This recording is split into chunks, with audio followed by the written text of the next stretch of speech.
So welcome back to the another video. In this video, we're going to discuss about our new topic that is banking of road. So hello everyone, this is Gaurav. I hope you all are doing well. So जैसे हमारा ये topic आता है banking of road, बहुत ही हमारा एक natural phenomena होता है।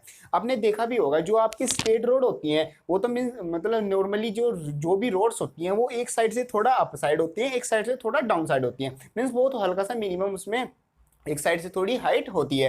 एक उसके हमारे दो फायदे होते हैं। सबसे पहला फायदा तो हमारा ये है कि जो हमारा रेन वाटर होता है वो एक साइड में स्लाइड डाउन कर जाए। दूसरा हमारा जो आपने देखा होगा जहां पर भी जो हमारी रोड्स होती हैं जिनमें जो कर्व्स होते हैं, मीन्स जो भी रोड पर टर्न आएगा जहां पर भी कर्व होता है वहां पर आपने देखा होगा कि जो हमारी बाहर वाली साइड है, मीन्स एक साइड से रोड थोड़ी अपर साइड होती है और एक साइड से रोड क्या होती है थोड़ी मतलब नॉर्मल डिस्टेंस पर, मीन्स जो नॉर्मल हाइट होती है रोड की उस पर होती है। तो इसी चीज को हम बोलते हैं अपना बैंकिंग ऑफ रोड। इसका सबसे पहले फायदा क्या होता है? फायदा हमारा ये होता है, सबसे पहला तो फायदा ये है कि जो रेन वाटर है वो एक साइड में स्लाइड करके मींस रोड की साइड में आ जाएगा, बीच में हमारा कोई मतलब ऐसी प्रॉब्लम नहीं होगी। दूसरा इसका फायदा होता है कि जो हमारे व्हीकल्स होते हैं उनको जो कर्व होता है उस पर टर्न लेने में ये जो हमारा बैंकिंग ऑफ रोड होता है, मींस एक साइड से थोड़ी हाइट रेज करना, ये हमारा जो टर्न लेने में जो व्हीकल को हेल्प करता है। अब ये किस तरह हेल्प करता है, मतलब वहां पर कितनी वेलोसिटी होनी चाहिए व्हीकल की, या फिर जो हमारी जो रोड की जो हाइट हम रेज कर रहे हैं वो हमें कितनी हाइट रेज करनी है, वो सब हम इस डेरिवेशन में देखने वाले हैं। सबसे पहले हम समझते हैं डेरिवेशन मतलब इसका डायग्राम। मींस जो बैंकिंग ऑफ रोड होता है इसका डायग्राम हमारा कुछ इस तरीके से आता है। सिंपल ये हमारी एक रोड है, रोड पे एक हमारा कर्व है, मींस एक हमारा टर्न आ रहा है। तो इसमें क्या होता है कि जैसे ये हमारी नॉर्मल मतलब जो नॉर्मल ब्रेथ है रोड की वो हमने मतलब यहाँ पर ये वाली लाइन ली हुई है। अब ये हमारी ये आ जाती है, मीन्स हमारी जो एक साइड से जो हाइट है वो हमने एच हाइट रेज की हुई है। मीन्स जो रोड है अंदर वाली साइड से तो नॉर्मल वाली हाइट है, जो बाहर वाली साइड है उससे हमने जो रोड है उसको एच हाइट क्या है इंक्रीज कर दिया। अब इससे क्या होगा, अब हमारा जो व्हीकल है उस पर चल के आ रहा है, सबसे पहले इसको हम जो व्हीकल्स के ऊपर जो फोर्सेज लग रही है और जो भी फोर्सेज वर्क कर रही है उसको हम एक बार लिख लेते हैं। सबसे पहले जो उसकी mg फोर्स होती है, मींस जो उसका मास की वजह से फोर्स होती है, सिंपली वो क्या आ जाएगी हमारी वो ग्रेविटी जो फोर्स है वो टुवर्ड्स ग्राउंड वर्क करती है, तो हम उसको डाउन साइड लिख लेते हैं। जो रिएक्शन फोर्स होती है वो जो भी ऑब्जेक्ट होगा उसके क्या परपेंडिकुलर वर्क करेगी, तो आर आ जाती है हमारी जो भी हमारा व्हीकल है उसके परपेंडिकुलर। मींस जैसे रोड कर्व है तो ये भी हमारी में लुक परपेंडिकुलर आ जाती है और सिंपली हमारा तो ये थीटा होता है हमारा। ये थीटा एक तरीके से हमारा एक बोल सकते हैं एंगल ऑफ रिपोज, ये होता है हमारा थीटा। मींस किस एंगल से जो हमने जो रोड की जो हाइट है वो रेज की हुई है। नेक्स्टली जो हमारा आर है, आर को हमने क्या किया रेक्टेंगुलर कंपोनेंट में ब्रेक कर दिया, तो उस साइड आ जाता है हमारा आर कोस थीटा और इस साइड आ जाता है हमारा आर साइन थीटा। अब यहाँ पर जो व्हीकल चल रहा है, अब जो व्हीकल चल रहा है मीन्स जो कर्व लेगा, कर्व आपने देखा होगा अगर आप भागते भागते कर्व ऐसे ले तो आप मतलब हल्का सा बाहर की साइड अपने आप ही पुश हो जाते हैं। अगर आप कोई ऐसा फोर्स ना लगाएं अंदर की साइड जाने का, कोई आपको ऐसा वर्क फोर्स ना लगे ऊपर, तो आप बाहर की साइड निकल जाओगे। किसी भी मीन्स सर्कुलर पाथ में आपको रोटेट करने के लिए एक इनसाइड फोर्स चाहिए होता है, तो वो जो इनसाइड फोर्स मतलब प्रोवाइड करता है वो यहाँ पर करता है एक फ्रिक्शन। मीन्स जो भी व्हीकल होगा उसके एक तो फ्रिक्शन हमारा जिस डायरेक्शन में वो चल रहा है उसके अपोजिट डायरेक्शन में लगना ही है, वो तो हमारा फ्रिक्शन नॉर्मल है। एक फ्रिक्शन हमारा लगता है जैसे हमारा जो व्हीकल है वो ऐसे रोटेट करके जा रहा है, तो रोटेट करने में ये बाहर की साइड जा रहा है, तो जो अंदर की साइड उसको फोर्स खींच के रखता है वो हमारा यहाँ पर रखता है फ्रिक्शन फोर्स। और ये फ्रिक्शन फोर्स क्या प्रोवाइड करता है, हमें सेंटीपिटल फोर्स प्रोवाइड करता है। तो यहाँ पर जो ये एफ लिखा हुआ है ये हमारा प्रोवाइड करता है फ्रिक्शनल फोर्स। अब जो फ्रिक्शनल फोर्स है उसके भी हम कंपोनेंट करते हैं। मींस जो ये फ्रिक्शन फोर्स है ये कुछ इस तरीके से है, तो हमने यहाँ पर मतलब सेपरेटली बना लिया समझने के लिए। तो ये फ्रिक्शन फोर्स हमारा आ गया, इसको हम कंपोनेंट करेंगे तो यहाँ पर आएगा हमारा थीटा इसके अकॉर्डिंग, तो ये एफ कोस थीटा हो जाएगा और ये हो जाएगा हमारा एफ साइन थीटा।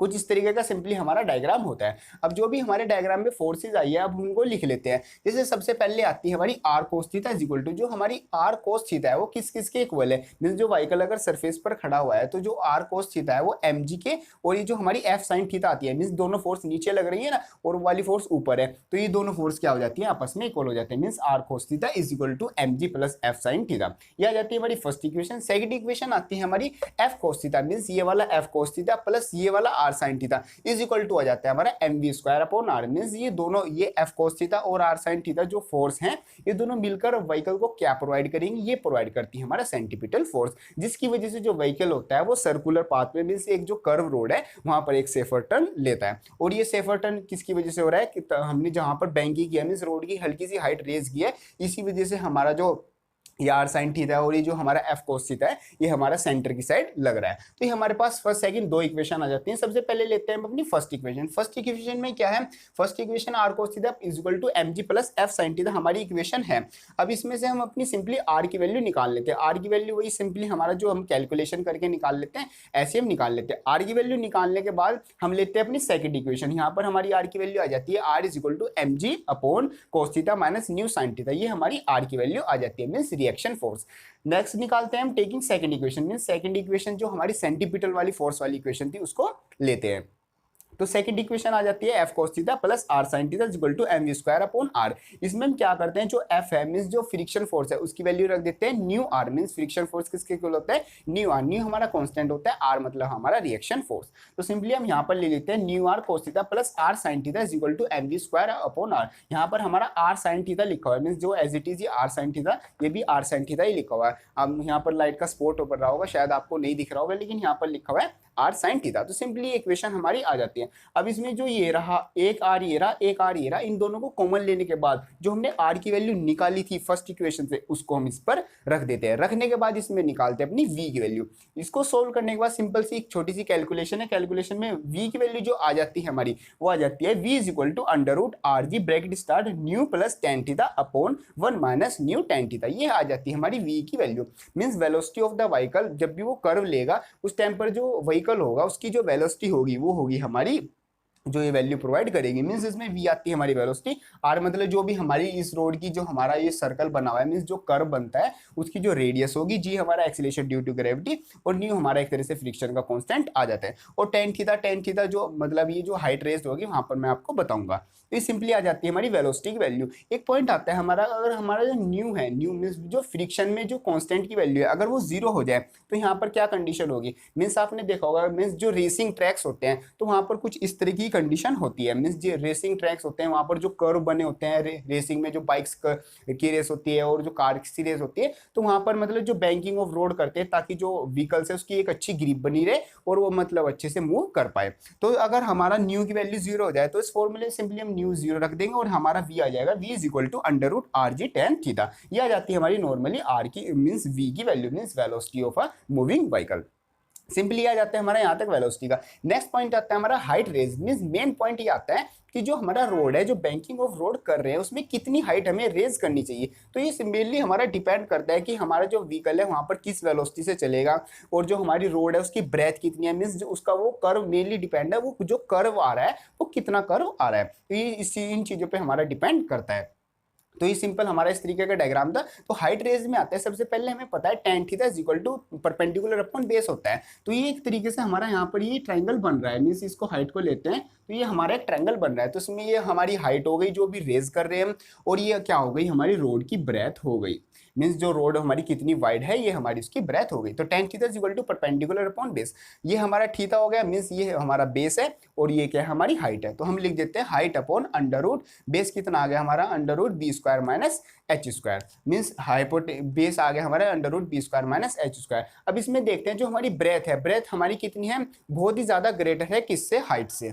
ब्रेथ हमारा B square minus H square, इसको हम डायरेक्टली लिखते हैं अपना बी ही ले लेते हैं, मींस जो हमारा जो हाइट रेज कर रहे हैं वो ब्रेथ के मतलब कंपैरिजन में बहुत छोटी है तो उसको हम नेग्लेक्ट कर देते हैं। तो आ जाता है हमारा tan theta is equal to H upon B आ जाता है, मींस एच मतलब हमारी कितनी हाइट रेज की है और बी मतलब हमारी जो रोड है वो कितनी वाइड है। तो इसमें आ जाता है और tan थीटा, अगर हम इस वाले फॉर्मूले से tan थीटा की वैल्यू निकाल ले तो आएगी हमारी tan theta V square upon R G, हमारी इस वाले फॉर्मूले से tan थीटा की वैल्यू आ जाएगी। तो यहाँ की वैल्यू हम उठा के यहाँ पर रख देते हैं, ये आती है हमारी V square upon R G is equal to आ जाता है हमारा एच अपॉन बी। सिंपली इसमें से हम ये जो बी है इस साइड मल्टीप्लाई कर देते हैं और हमारी किसकी वैल्यू आ जाती है हाइट रेज की, जो कि आती है H is equal to V square B upon R into G. इसमें जो वी एच है वो मतलब कितनी हाइट हमें रेज करनी है, वी मतलब जो ऑब्जेक्ट की वेलोसिटी है और जो वहां पर मतलब ब्रेथ मतलब जो रोड है वो कितनी वाइड है, और आर मतलब जो radius of curvature means radius है, मींस जो रोड कर्व हो रहा है अगर हम उसको पूरा एक सर्कल बनाए तो उसकी जो रेडियस आएगी वो कितनी आएगी, और जी वही हमारा एक्सेलरेशन ड्यू टू ग्रेविटी। तो इन सब को पॉइंट को देखकर ही हमारी जो रोड है वो उसकी कितनी हाइट रेज करनी है वो हम करते हैं। मींस सिंपल सा ही डेरिवेशन आता है एग्जामिनेशन के लिए हमारा बहुत ज्यादा इंपॉर्टेंट है। एक तो हमारा बेंडिंग ऑफ साइकिलिस्ट और एक हमारा बैंकिंग ऑफ रोड, इन दोनों में से एग्जामिनेशन में हर बार हमारा हमारा एग्जामिनेशन में इन दोनों में से कोई ना कोई एक आना होता है। So that is all for today. Video helpful लगे तो इसको लाइक जरूर करना और जाते वक्त चैनल को सब्सक्राइब जरूर कर लेना। मिलते हैं अपनी नेक्स्ट वीडियो में, तब तक के लिए थैंक यू।